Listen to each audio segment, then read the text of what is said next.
po si Tomodachi at ito ang buhay sa cruise ship. Balik kasama po natin ang isa nating Tomodachi na nagtatrabaho din po sa cruise ship, mga Tomodachi. Magtatanong lamang po tayo ng ilang bagay upang makapagbigay ng inspirasyon at motivation sa ating mga Tomodachi na nagpaplano at nagnanais sumakay sa cruise ship.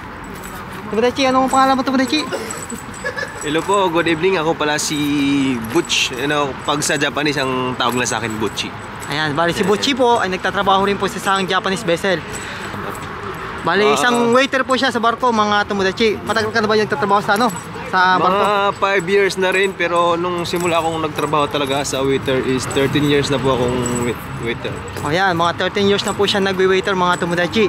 Ano ba yung pwede mong ibigay na payo o advice para sa mga aspiring seafarer na nasa Pilipinas? Yan, ang masasabi ko lang sa'yo, base sa mga experience ko. Ito, bawat tao kasi may mga motto yan. Yung para sa akin kasi ito, life is easy, people make difficult. Ngayon, pag tamad ka, wala talagang mangyayari sa'yo. Ngayon, kahit gaano kahirap ang buhay, paglaban ka ng laban, parang masasabi mo talaga na life is easy.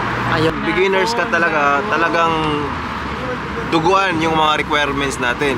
Ganun ba yun? Oo, lalo sa mga training na yan sa marina, ayun, talagang duguan. Pero once pag nakasakay naman yan, yung mga nagastos mo, barya lang yan para sa'yo. Ganun pala.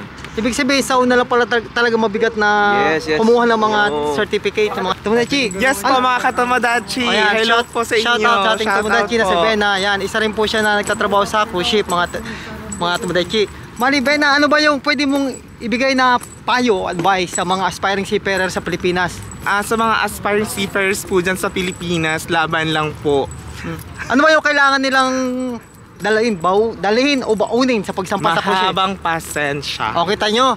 Sobrang haba ng pasensya, promise. Katulad na po ng lagi kong sinasabi, mga Tomodachi, sa aking vlog, kung napanood nyo, lagi kong inuulit-ulit po yung pasensya, mahabang pasensya. Ngayon, inulit na naman po ng ating Tomodachi dahil yun talaga po ang kailangan, mga Tomodachi. Iwanan mo na lahat ng bagay, pero dalhin mo lang yung pasensya. Kasi sobrang daming tao mong pakikisamahan. Iba't ibang lahi. Maski kalahi mo, kailangan mo talaga ng mahabang pasensya. Ayan. Sana, mga Tomodachi, may napulot na naman po kayo sa aking konting vlog. At sana, at ako'y umaasa na magkikita-kita po tayo dito sa loob ng cruise ship. Kaya abangan nyo din po kasi marami pong barkong papalabas ngayon. 2025, mga Tomodachi. Mga 2025, ha? Yan matan